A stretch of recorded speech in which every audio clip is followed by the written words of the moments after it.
Welcome to TechieShare. In this video, we are going to discuss about circular queue data structure in Java. Before diving into the concept, if you are yet to subscribe my channel, please subscribe my channel first. Let's dive into the concept.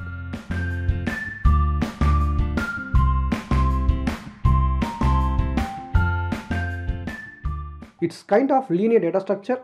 It's look like a normal traditional queue, but here the data arranges in circular pattern. So far we have discussed about physical queue in our previous video, right?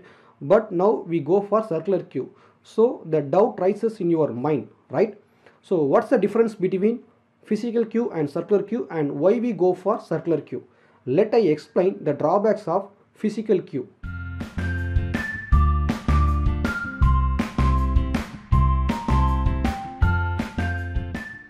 In normal traditional queue, while we perform dequeuing operation, there will be a shift down operation will perform. Suppose if our queue is a smaller size one, there is no issue. But if it is a larger one, then at the time of every dequeuing operation, there will be a shift down operation will be performed. It causes the performance issue.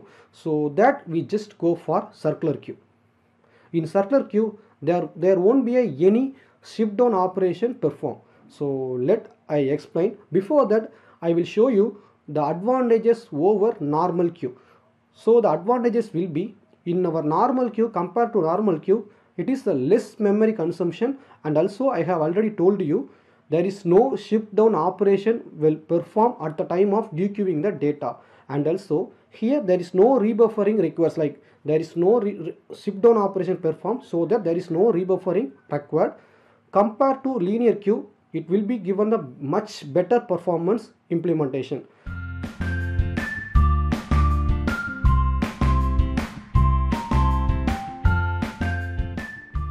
So there will be a lot of applications using circular queue, but I am simply saying some major applications. So the circular queue using memory management, it is used in process scheduling, and it also used in traffic system and so on.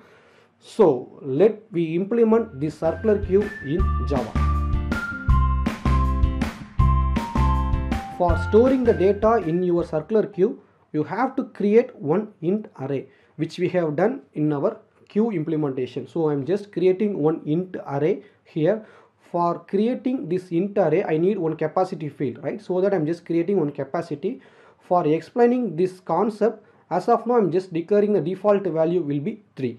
Okay, now I am going to initialize this array in my default constructor method. So in my default constructor, I am going to initialize this array using my capacity field. So this dot array equal to new int. Here I have to pass my capacity value. That's it. Suppose the user wants to create some specific capacity queue. So in that case, what you have to do? Obviously, you have to create one parameterized constructor. In this parameterized constructor, you just pass your capacity value, the customized capacity value. So the first step, you have to set that customized capacity value to your capacity field. Afterwards, you just initialize your array, which you have done in your default constructor. Okay, now I am going to create two fields, which we have done in the queue. One will be front, it will denoting the first element, and another one will be rear. So rear will be the top element, right? As of now, there is no data in your queue, so the rear will be -1. Now I am going to introduce another one field called as size. By default, there is no data in your queue, though, so the size will be 0.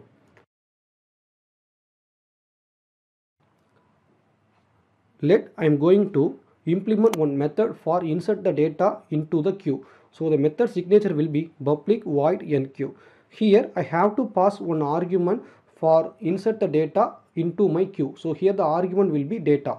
Okay, so the process of insertion the data to the queue will be, the first step, you have to increase the rear value by 1. After increasing the value of your rear, using that rear value, you just set the data in the array rear position. So in this case, the rear position will be 0, right? So your value will be 0.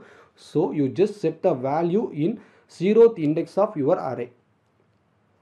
Once you set the data into the array, finally you have to increase the value of your size by 1. So size plus 1, that's it.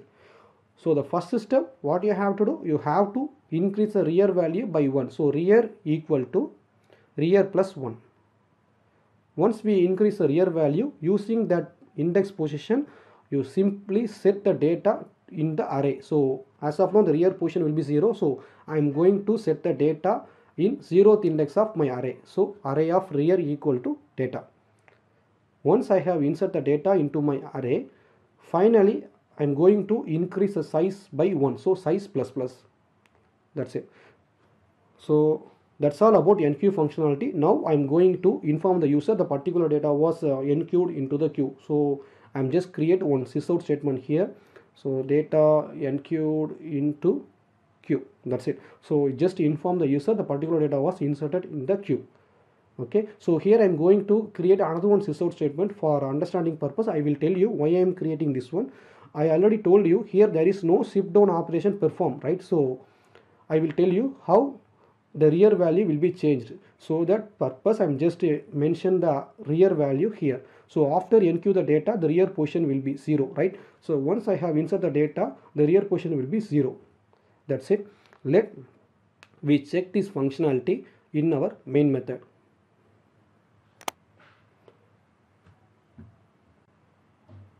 So I am going to create one object for my circular queue. So the syntax will be circular queue. After that I have to create one reference for my circular queue. So here I am just creating one reference queue. I am just initialize my object using new keyword. Now I am going to enqueue the data into my circular queue. So I am going to insert the data 10, 20 and 30. Okay, so once it is inserted into my queue, let me check the result in the console. So first I am inserting the 10, the rear position will be 0. After I am inserting the 20, rear position will be 2. After inserting the 30, the rear position will be 2. That's it. So exactly it works. Now the queue will be full, right? So you have to implement that full check which we have done in the queue. So the full check, what you have to do, first of all you have to get the size of your queue. So I am just creating one method for getting size of my queue. So here I am simply written the value of my size value. That's it. So the check condition will be if my size of equal to my capacity. If it is so, then the queue is full. So I am simply inform the user the queue is full. I can't able to insert the data further. So I am just create one sysout statement here. So the queue is full. So can't insert further.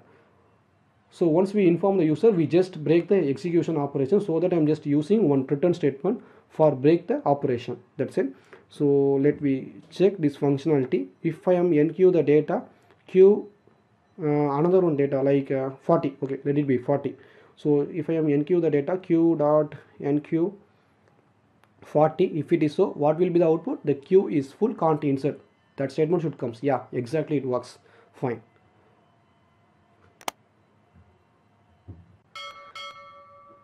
Let I am going to create another one method for removing the data from the queue. Nothing but we are going to dequeue the data from the queue. So the method signature will be public void dequeue. Here the process will be the first step. You just get the front position of array data from the array. Okay, so you simply fetch the data from the front position of your array. Array of front. Once you get the data, you simply increase the front value by 1. So front equal to front plus 1. Finally, you just reduce your size by 1. So size minus minus, nothing but. So the first step what you have to do, you have to fetch the data of your front position of array. So int data equal to array of front. So I am going to get the front position in my array. That's it. Once I get the data, I am going to increase my front value by 1. So front equal to front plus 1. So once I have increased my front position by 1, the next step what you have to do, you have to reduce your size by 1. So size equal to size minus 1 or size minus minus using post decrement operator. So here I have used post decrement operator size minus minus. So that's it. Afterwards, the traditional process which we have followed in our previous video. So you have to inform the user the data is removed from the queue or dequeued from the queue. So that I am just creating one sysout statement here. So data dequeued from the queue. Here After removing the data from your queue, the front position will be changed, right? So I am just informing the user, the after dequeue the data, the front position will be, as of now the front position will be 1, right? By default it will be 0. Once I have called the dequeue method, the front position will be get increased, so front plus 1, so front value will be 1. So before checking this functionality, I am going to verify another one check, the empty check. So once your size is 0, so there is no data in your queue. In that time, I can't able to fetch the data from my queue. So in that case, I have to inform the user the queue is empty, so I can't able to fetch the data. So as of now, I'm simply inform the user the queue is empty.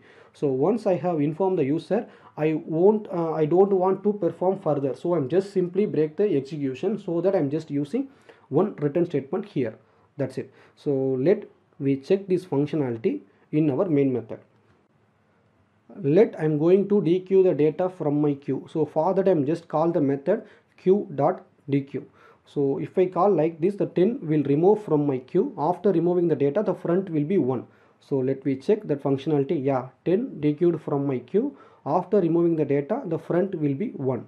Now we have one empty space, right? Because our size will be 2. So I'm going to try to insert another one data in my circular queue. So I already told you the circular queue follows to arrange the data in a circular pattern, right? So I'm going to try to insert another one data into my circular queue. So before I add the data, I will show you the size of my queue. So I already have a method size of, right? So using that method, I will display the size of my current queue. After removing the data, the size should be 2. So let me check the size. Yeah. So now our queue is not full. So we can able to insert the data. Let me try to insert the data into our circular queue. So I'm going to insert the data 40. Already I'm trying to call the method, right? So I'm just move the content to here after my sysout. So if I try to insert the data, what will happen? Whether the data will be inserted into my circular queue or not, let me check. But it won't insert the data. Instead of that, it will throw the array index exception. So the index will be 3, right? So in our case, after removing the data, there will be one empty space at 0th index, so that the capacity won't be filled. So it comes to the next line. So in that case, what you have to do, let me try.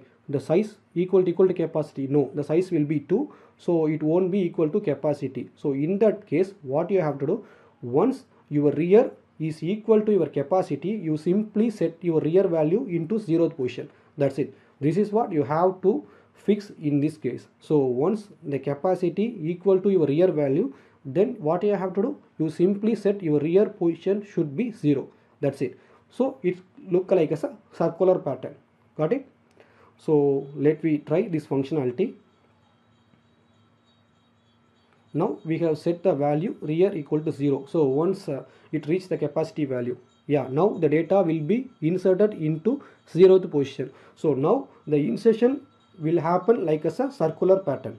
Got it? So instead of doing like this, we can change this functionality logic into as a modulus functionality. So we can say rear plus 1 modulo by capacity will be equivalent to our existing logic. So I'm just change this logic into a modular functionality. That's it. So I'm going to remove that functionality, unused functionality. Yeah, fine. Now rear equal to rear plus 1. That's it. So now the data will be inserted as a circular pattern. Let me try this functionality. So after inserting the data, yeah, it will be inserted into the 40th position, 0th position, right? So 40 will be inserted into the 0th position. Suppose if I am trying to insert the data again, so what will happen? It should return the value queue is full. So let me check. Yeah, queue is full. Everything works as we expected. Now I'm going to apply the same logic for my dequeue method too.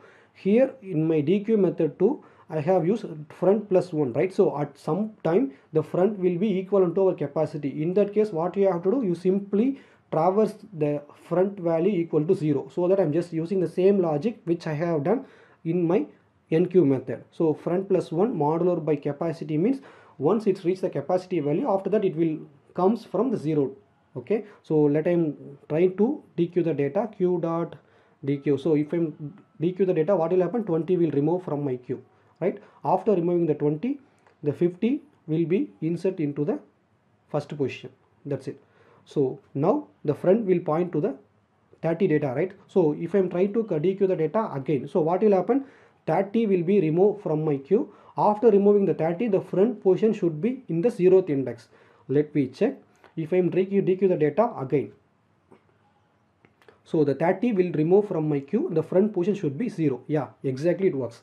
30 dequeued from my queue. After removing the data, the front will be 0 because it reached the capacity. Once it's reached the capacity, we simply assign the front value equal to 0.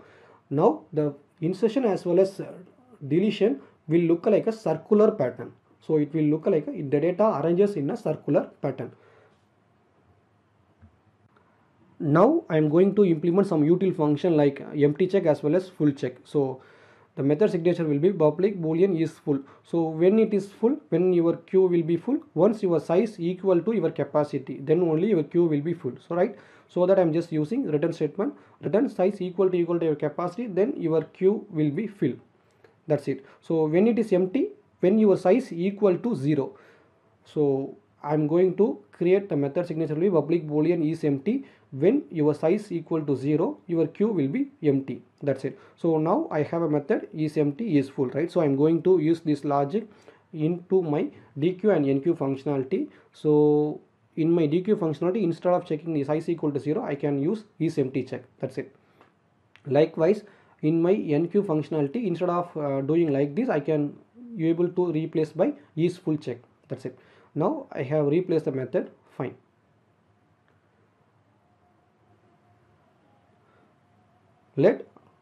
I'm going to implement the front and rear data. So front, nothing but the first element of your queue will be the front and the last element of your queue will be the rear element, right? So I'm going to implement the functionality front and rear.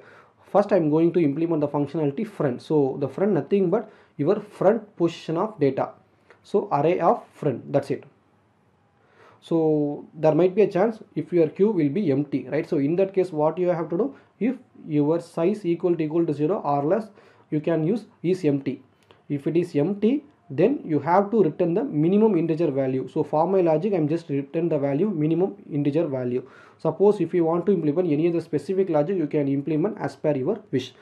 Okay, so I'm going to return the minimum integer value. That's it. So likewise the rear method, so rear method nothing but the rear position of my array data. So instead of using front, I'm going to replace the value rear. That's it. So rear, yeah, rear. That's it. Now we have implemented the front and rear method. Let we check this functionality in our main method. So I'm going to verify this functionality in our implementation. Okay, so I'm just removing some unwanted stuff. So after creating sysout the size of statement, I'm just removing all the data from my main method. So in this, the first I'm going to verify the front element. So in that case, I'm just inserting 3 data. After I'm dequeue the data, and finally I'm insert the data 40, right? So the front element should be 20. So the front item is q dot front of. That's it. So the rear item, obviously the rear item will be 40 because the 40 only the last inserted element, right? So rear item is q dot rear of. That's it. So let me check that functionality. So the front item should be 20 and rear item should be 40. Yeah, the front item is 20 and rear item is 40. Exactly. So after removing the 10th data, the front item will be 20, so that the front comes as a 20, the rear will be the last inserted data which is 40, so the rear item will be 40. Let I'm going to dequeue some data. So I'm going to verify the empty check as well as full check. So I'm going to create another one, some sysout statement. So the statement will be full check as well as empty check. So is our queue will be full and is our queue will be empty. Okay, so is queue is full, so which method I have to call? Queue dot is full. So I have a method, right, for verifying is our queue will be full or not.